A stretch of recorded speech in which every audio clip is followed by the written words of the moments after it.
మీరేంటి ఇక్కడ? మేం డ్రెస్ తీసుకోవడానికి వచ్చాం, మరి మీరు? ఆ, ఆ, నేను నేను ఊరికేనా? ఊరికే ఎవరైనా షాపింగ్ మాల్కి వస్తారా? అలా వెళ్ళడానికి పార్కులు బీచ్లు ఉన్నాయిగా, అక్కడికి వెళ్తే సరిపోతుంది. అంటే నేను ఓ షర్ట్ తీసుకుందామని వచ్చాను. ఒక్కరే వచ్చారా? అవును, నేను ఒక్కనే వచ్చాను, ఇంకెవరు రాలేదు.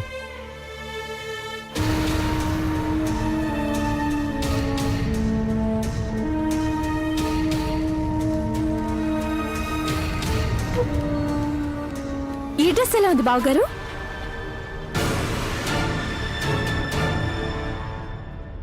చూడండి బావగారు.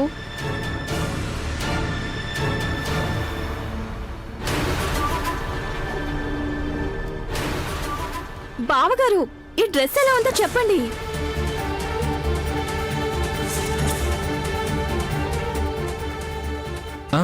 బాగుంది.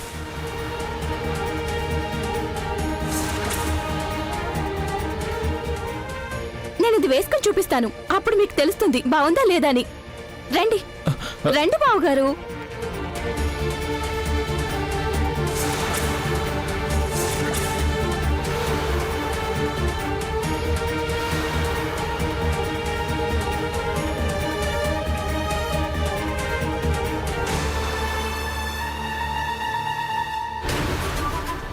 నా కూతురు మంచి పని చేసింది.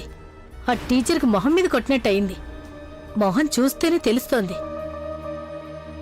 వదిలేవే, సీరియస్ గా తీసుకోకు.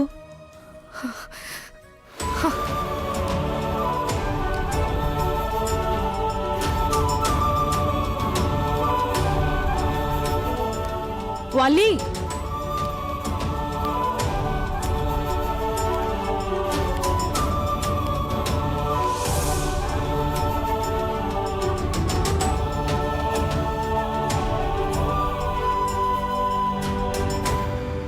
తీసుకోవాలి. వద్దు, నాకిది అస్సలు నచ్చలేదు. అదేంటి తినకుండానే అసలు నచ్చలేదు అంటావు? కొంచెమైనా తిని టేస్ట్ ఎలా ఉందో చూడు. నాకు వద్దన్నాను కదా, నాకిది అస్సలు తినాలనిపించట్లేదు. ఇదిగో, ముందు స్టార్ట్ చేస్తే అదే బాగుంటుంది. తీసుకోవాలి. నువ్విప్పుడు ఎందుకు దిగాలుగా ఉన్నావో అది నాకు తెలుసు. ఆ అమ్మాయి దేవాసార్తో అంత చనువుగా ప్రవర్తించడం నువ్వు భరించలేకపోతున్నావు. నాకేంటి? నీకేమీ లేదా? ఏమీ లేకపోతే ఇంతెందుకు బాధపడుతున్నావు? నేనేమీ బాధపడ్డం లేదు. అది నిన్ను చూస్తూనే అర్థమవుతోంది. వల్లి ఇంకా తను చిన్నపిల్లలా ప్రవర్తిస్తోందని నీకు అర్థం కాలేదా? తనేం చేస్తోందో తనకే తెలియట్లేదు. తనతో ఉన్న మనిషి పిల్లాడు కాదుగా. ఆ అమ్మాయి చెయ్యి పట్టుకుంటూ ఎలా వెళ్ళిపోయాడో చూసావు కదా. నువ్వు దాన్ని అలా కదిలించుకో. వల్లి, నువ్వు దాన్ని సీరియస్ గా తీసుకోవద్దు. నాకు తెలిసి వాళ్ళ మధ్య అటువంటిదేమీ లేదు. మరి ఒక్కరే వచ్చానని అబద్ధం ఎందుకు చెప్పడం? మరి ఆయన ఇంకేం చెప్తారు? ఒక ఆడపిల్లతో కలిసి వచ్చానని చెప్తే నీకు సంతోషంగా అనిపిస్తుందా చెప్పు? ఆ అమ్మాయి మనసులో ఖచ్చితంగా ఏదో ఉంది సునందా. ఆ రోజు నేను ఫోన్ చేసినప్పుడు కూడా దేవాగారిని పెళ్లి చేసుకోబోయే అమ్మాయిని అని తనే కదా నాకు చెప్పింది. మనసులో అటువంటిదేం లేకపోతే నాతో అలా ఎందుకు చెప్తుంది? వివరం తెలియనమ్మాయి, తనకేదో తెలియక అలా అంది కదా అని. అన్నీ తెలిసి నువ్వే ఇలా మాట్లాడితే ఎలా కుదురుతుంది చెప్పు? ఏమీ లేకుండా అయితే లేదు. ఆ అమ్మాయిని ఎక్కడో చూసినట్టుగా అనిపించింది అని నేను నీ కిందకే చెప్పాను కదా. ఒకరోజు నేను గుడికి వెళ్ళినప్పుడు ఆ అమ్మాయి నేను ఇలాగే గుద్దుకున్నాం. ఆ రోజు ఆ బ్రేస్లెట్ నా చీరకు చిక్కుకుని నాతో పాటు ఎలా వచ్చింది అని దాని గురించి ఇప్పుడు అర్థమవుతోంది. మేమిద్దరం గుద్దుకున్నప్పుడు తన చేతుకున్న బ్రేస్లెట్ నా చీరకు చిక్కుకుని ఉంటుంది.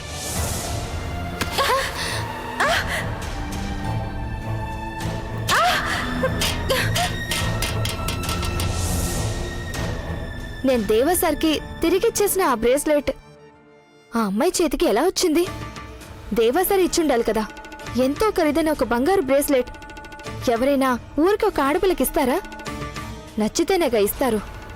అంత ఇష్టపడుతున్నారు కాబట్టి ఎక్కడికెళ్ళినా కూడా తీసుకెళ్తున్నారు. ప్రేమలో పడితే ఇదే పెద్ద సమస్య. ఎప్పుడైనా ఏదైనా అనుకోని విషయం జరిగితే చాలు, అర్థం పర్థం లేకుండా ఏదో ఒక విషయం గురించి ఆలోచన మొదలయ్యి కంగారు పెడుతుంది. మనసులో గందరగోళం మొదలై కన్ఫ్యూజ్ చేస్తుంది. చివరికి అది ఎక్కడికి తీసుకెళ్తుందో ఎవరూ కూడా ఊహించలేరు. నువ్విప్పుడు అదే పరిస్థితుల్లో ఉన్నావు. నాకేంటి?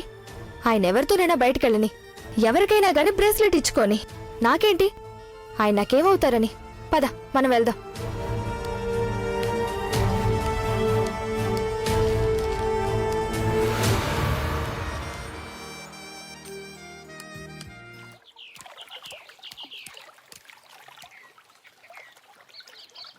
ఆ వేణులా ఉన్నాడు. వాళ్ళ అమ్మాయి పెళ్లికి ఏర్పాట్లు అనుకుంటా. ఆ వాళ్ళ అమ్మాయి పెళ్లి రిసెప్షన్ ఈ రోజే అనుకుంటాను. ఆ ఆ మేడం కాస్త ఆగండి. ఏంటి గోపాల్, నువ్వు సైకిల్ తోసుకుంటూ వస్తున్నావు? నన్నేం చెప్పంటారు మేడం, ఒక టైర్లో గాలిపోయింది. మీ బరువుకే గాలిపోయిందా? నా టైం బాగాలేదు మేడం. ఉదయం బయలుదేరేటప్పుడు బాగానే ఉంది. సగం దూరం వచ్చేసరికి సడన్ గా గాలి తగ్గింది. పంచర్ అయిందేమోనే అనుమానం. ఇంతకీ ఇంతసేపు ఎక్కడున్నావు? అది మీరు వచ్చేటప్పుడు అక్కడ జంక్షన్లో ఉన్న షాప్లోనే ఉన్నాను. కూరగాయలకు వెళ్ళాను, వంట చేయాలి కదా. చేపలు కొందామంటే బాలేదు, ఒక్కటి కూడా బాగలేదు. అన్నిటినీ మందులేసి పెంచుతున్నారు. అయినా షాపులన్నీ ఫుల్లుగా ఉన్నాయి. మందులేస్తున్నారని తెలిసి ఎవ్వరూ కూడా కొనడం ఆపటం లేదు. అందుకే కదా మన ఊర్లో ఎక్కడ చూసినా సందుకో హాస్పిటల్ ఉంది. వాళ్ళ బిజినెస్ బాగుంది. అందుకనే నేను చేపలు కొనడం మానేశాను. మనకి ఆరోగ్యం కంటే ఇంకేం కావాలి చెప్పండి.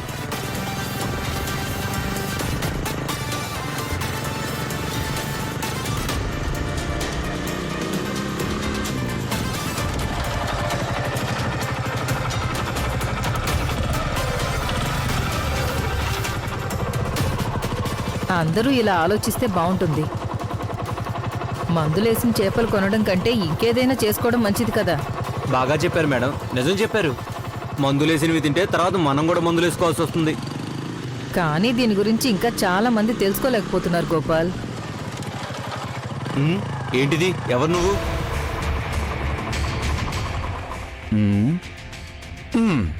నన్ను మర్చిపోయావా? ఎవరు? నాకు గుర్తు లేదే. ఒకసారి బాగా చూసి ఆలోచించు, అప్పుడు గుర్తొస్తుందేమో. లేదు లేదు, నాకేం గుర్తు రావటం లేదు. మీరే కదా నాతో ఒకసారి చెప్పారు, ఎవరినైనా ఒకసారి చూశానంటే జీవితంలో ఎప్పటికీ మర్చిపోనన్నారుగా. Photographic memory అన్నారుగా. అయితే ఈ వ్యక్తి ఇక్కడ పనిచేయడం లేదు కదా? నేను అదే కదా బాబు చెప్పింది. ట్రాన్స్ఫర్ అయి వెళ్ళారు విత్ ప్రమోషన్. ఇప్పుడు మీకు బాగా గుర్తొచ్చినట్టుంది కదా. ఆ రోజు చెప్పారుగా తిరువనంతపురం, అదేదో బ్రాంచ్ గుర్తుందా? అయ్యో గోపాల్, ఎరా ఎందుకు ఆ రోజు అబద్ధం చెప్పావు? అది అది ఆ రోజు విశ్వనాథన్ సార్ చెప్పమన్నారు.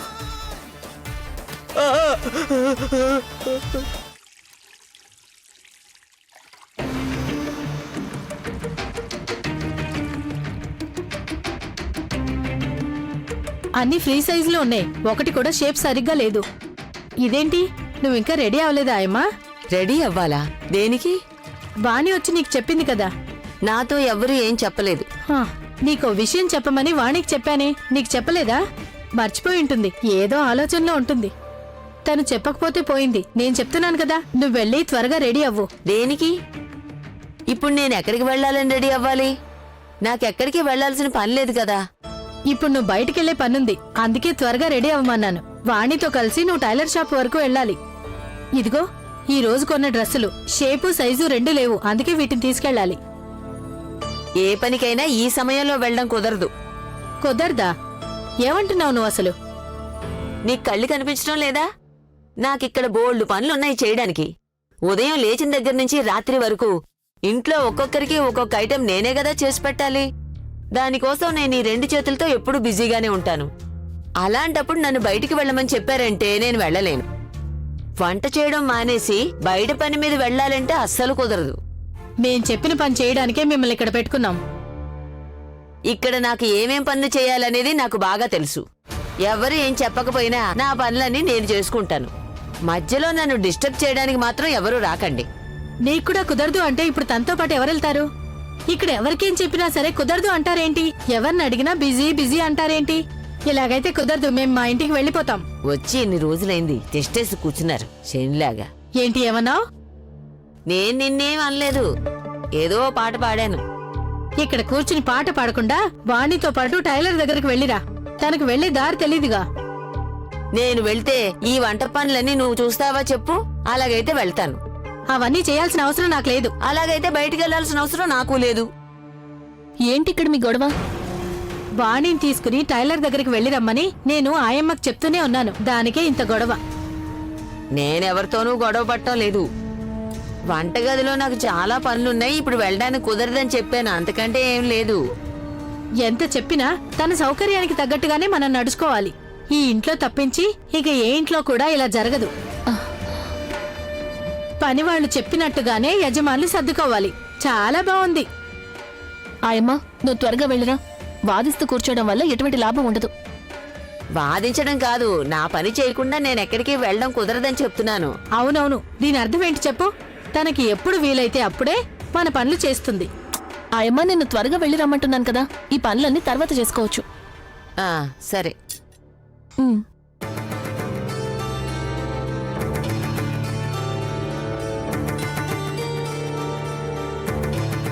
వీళ్ళు మనుషులే కాదు, మనుషుల్ని పీకుతూనే బ్రహ్మరాక్షసులు వీళ్ళు.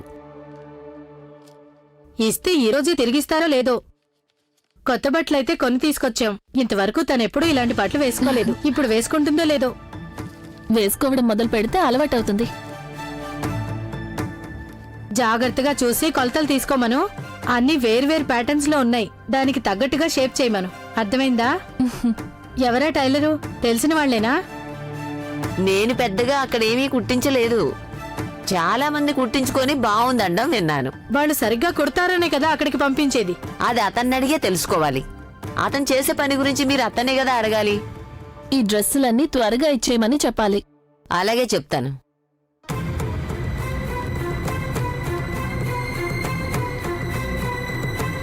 బాగుంది.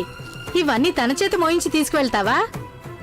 ఎవరన్నా చూస్తే నువ్వు తనకి యజమాని, తను నీకు పని మనిషి అనుకుంటారు. వాణి, 2-3 కవర్లు ఇవిడికివ్వు. అసలు నీకేమైంది?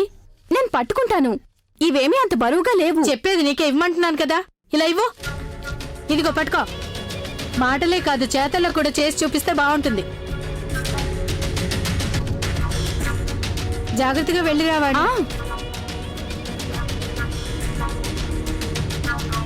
నువ్వు మాట్లాడే మాటలు ఆయమ్మకి కొంచెం కూడా నచ్చడం లేదనిపిస్తోంది. ఇష్టం లేకపోతే సమస్య ఏమీ లేదు. పని వాళ్ళని కంట్రోల్లో పెట్టాలంటే అప్పుడప్పుడు వాళ్ళకిలా గట్టిగా చెప్తుండాలి అర్చన.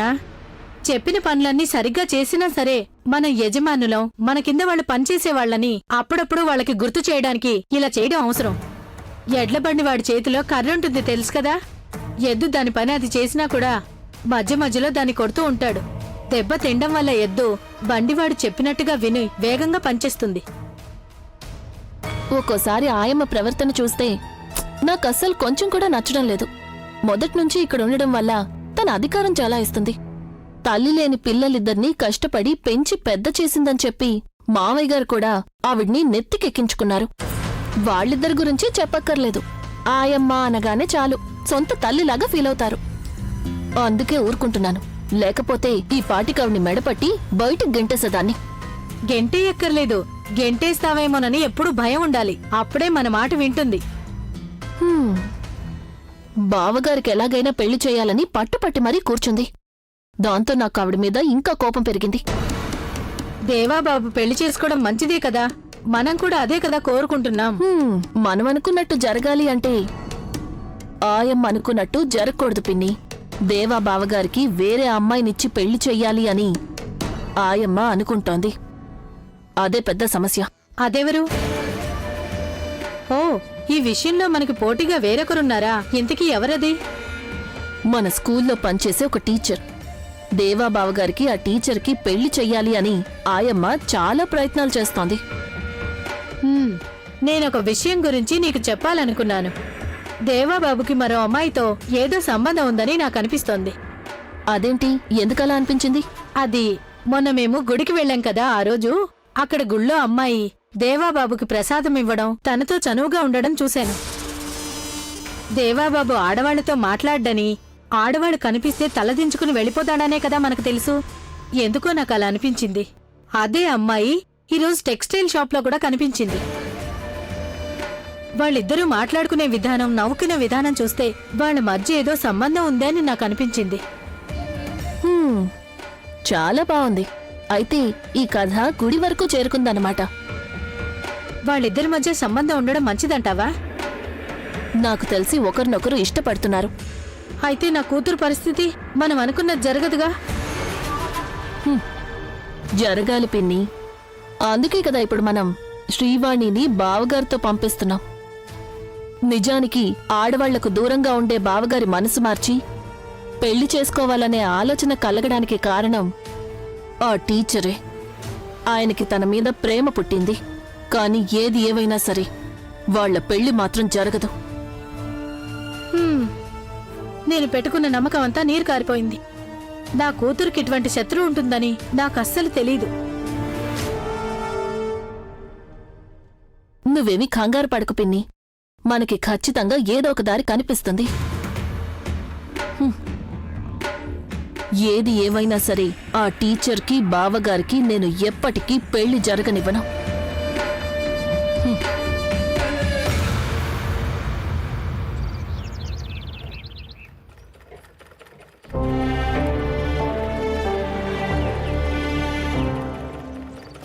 ఈ పిల్ల ఎప్పుడు వస్తుందో ఏంటో.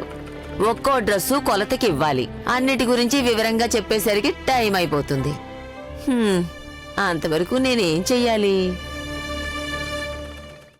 నేను జ్యోతిషుడి దగ్గరికి వెళ్ళొస్తాను. చాలా రోజుల నుంచి దేవబాబు జాతకం గురించి తెలుసుకోవాలనుకున్నా. నాకు అస్సలు కుదరడం లేదు.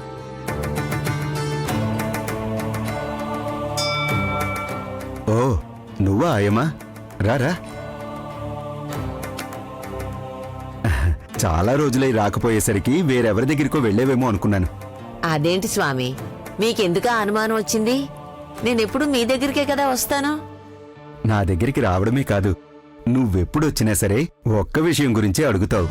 స్వామి, దేవాబాబుకి ఎప్పుడు పెళ్ళి అని. కాస్త చూడండి స్వామి అని. దేని గురించి తప్ప దేని గురించైనా ఇంతవరకు ఎప్పుడైనా నువ్వు ఒక్కసారైనా అడిగావా? నాకు దీని గురించి తప్ప ఇంక దేని గురించి ఆలోచన లేదు స్వామి. నువ్విక్కడికి ఎప్పుడొచ్చినా దాని గురించే వస్తావు కదా, అవునా? స్వామి, నా గురించి మీకు బాగా తెలుసు కదా స్వామి. నాకు బాగా తెలుసు, ఆలోచించవలసిన అవసరమే లేదు. నువ్విక్కడికి ఎందుకు వస్తావు అని ఏ ఒక్కరిని అడిగినా వాళ్లే చెప్తారాయమ్మా. అదే నిజమే. నేనిక్కడికి ఎందుకు వస్తున్నాననేది ఎవరిని అడిగినా చెప్తారు. కానీ దేవాబాబు పెళ్లి గురించి అడిగితే మాత్రం వాళ్ళెవ్వరూ నాకేమీ చెప్పలేరు కదా. దాని గురించి మీరే కదా చెప్పాలి. అందుకే ఇక్కడికి వచ్చాను. దయచేసి చెప్పండి స్వామి. నేనిప్పటికే దాని గురించి నీకు చాలాసార్లు చెప్పానాయమ్మా. ఇంకా సమయం రాలేదు అని. అదే అడగటం వల్ల ఏం ప్రయోజనం ఉంటుంది? మాటిమాటికి అడిగితే తలరాత మారిపోతుందా ఏమిటి? ఎప్పుడూ మంచిగా జరగాలని ఆలోచించాలి. అప్పుడు ఫలితం బావుంటుందని, మంచి మార్పు వస్తుందని మీరే కదా నాతో ఎన్నోసార్లు చెప్పారు. అది ఇలా అనుకోగానే అలా జరిగిపోయే పని కాదాయమ్మా. నేను చూసినంతలో ఇంతవరకు మార్పు లేదు. ఇంకోసారి చూడండి స్వామి. మిమ్మల్ని ఎవరైనా ఏమనే అడిగినప్పుడు జరగదని చెప్పారంటే అదంత మంచిది కాదు స్వామి. ఎందుకయ్యమ్మా ఈరోజు మరీ మొండి పట్టు పడుతున్నావు? ఈ మధ్యకాలంలో దేవాబాబులో మంచి మార్పు కనిపిస్తోంది. మన ఇంట్లో ఏదో ఒక శుభకార్యం జరగబోతుందని నా మనసు కనిపిస్తుంది. అందుకనే ఓసారి చూసి చెప్పండి అని అడుగుతున్నాను. ఆయమ్మా, మనసు కోరుకున్నంత మాత్రాన తలరాత మారిపోదు. జాతకంలో ఏదైతే ఉంటుందో అది ఆ పరమేశ్వరుడి రాత. ఇదిగోండి, మీకోసం నేను దక్షిణ తీసుకొచ్చాను.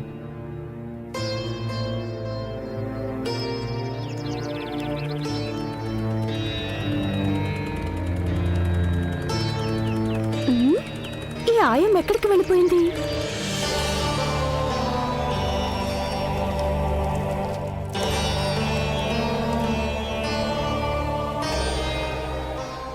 ఈశ్వర పరమేశ్వర